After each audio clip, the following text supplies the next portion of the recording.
Hey everybody, it's Chris Loud. Today I'm going to share a demo of a rough abstract painting and talk a little bit about how loose paintings like this can help you create a story, whether intentional or unintentional.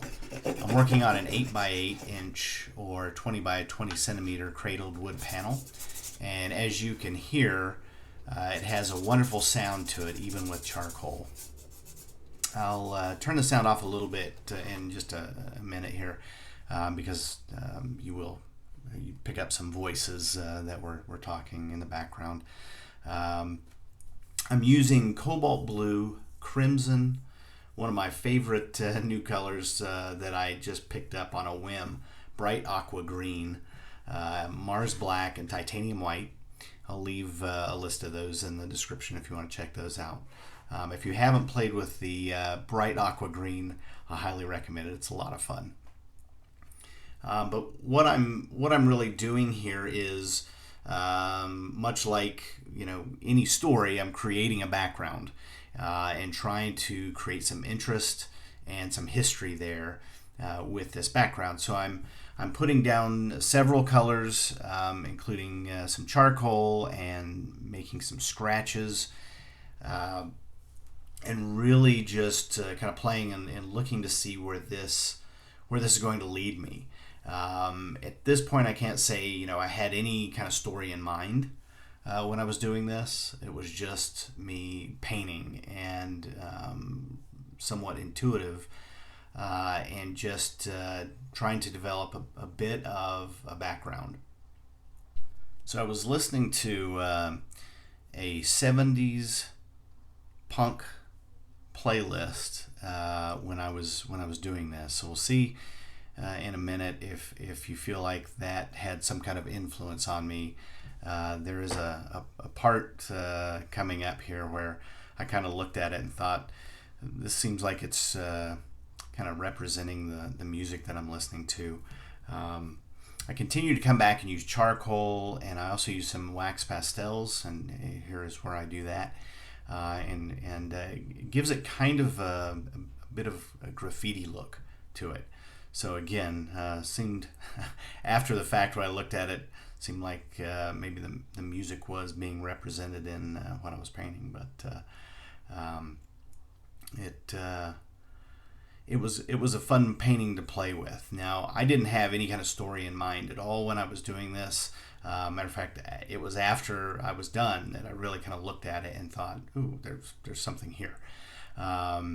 And I've got several different stories in my mind. I'm not going to tell you what those are because I want you to come up with what you think. I don't want to influence what you're seeing here. I thought about cleaning up the lines in this painting as well as filling in the shapes with more solid color, but I felt that would pull away from the story that was starting to present itself. This has the rough look of decay maybe, or almost a kind of sketch-like appearance, and I really like that look. Rough and loose paintings like this are really good at capturing raw emotion with the brush strokes and scratches, and they can also show a wonderful sense of movement and action. And you'll see I'm going to put some scratches in here coming up that I think really help that. But the lines and the brush strokes and the way that you can see those, I think, really do help capture that movement. So it can be engaging for the viewer because the viewer has to fill in the gaps and think about what has led up to this and where is it headed. And it's great because although this painting especially, there's much to look at with the shapes and the colors and the scratches, but it also leaves room for interpretation and figuring out, what am I looking at? What is the story? And obviously there's room in pieces like this to consider the symbolic meaning of some of the elements in the art.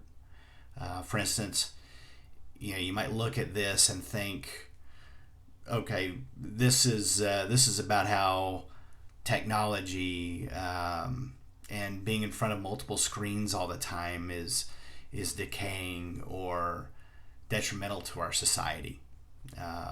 I know you're you're probably thinking, Chris, you're kind of full of it today, and maybe so.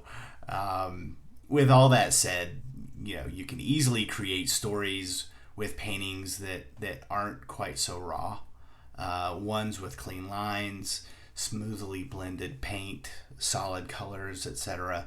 And I love painting those as well. And obviously you can create some great stories with those type of paintings as well. But what I like about this style is that the character of the background is showing through, the hints of different colors peeking through, the movement in the brushstrokes and scratches, and how easy it is, in my opinion, to engage with the story. But ultimately, it's up to the viewer to come up with the story, and that might be engaging for some people, and it does nothing for others. It's really up to the viewer to kind of see how far this artwork is going to pull them in, and how much they're going to relate to it or find something in it. So when you paint, are you thinking about the story that's behind the painting, or do you paint and see what shows itself in the end? Let me know in the comments. I'd be curious to hear what you do. For abstracts, I typically paint and then try and figure out the story at the end, or near the end. I might start seeing things that are showing through and start relating to that and going in a direction with that. For more realistic paintings, I usually have a story in mind, and obviously that could be a very simple story. It might be a mountain scene, and I'm showing a path, and in my mind, you can visualize walking down that path, or something along those lines, or the symbolism in a still life. There's a lot there that you could really work with. But like I said, these rough ones I really enjoy playing with. So I'll show you here coming up the final painting, and I'll show it in 4 different orientations. My favorite orientation ended up not being the one that I painted it in. I'm just kind of flipping through right now for myself to see if there's other things I want to do. And you can see that I want to try and pull out the orange a little bit from that wax pastel, and then also try and create a little harmony by putting just little bits of it around. But here is the final painting, the way I painted it.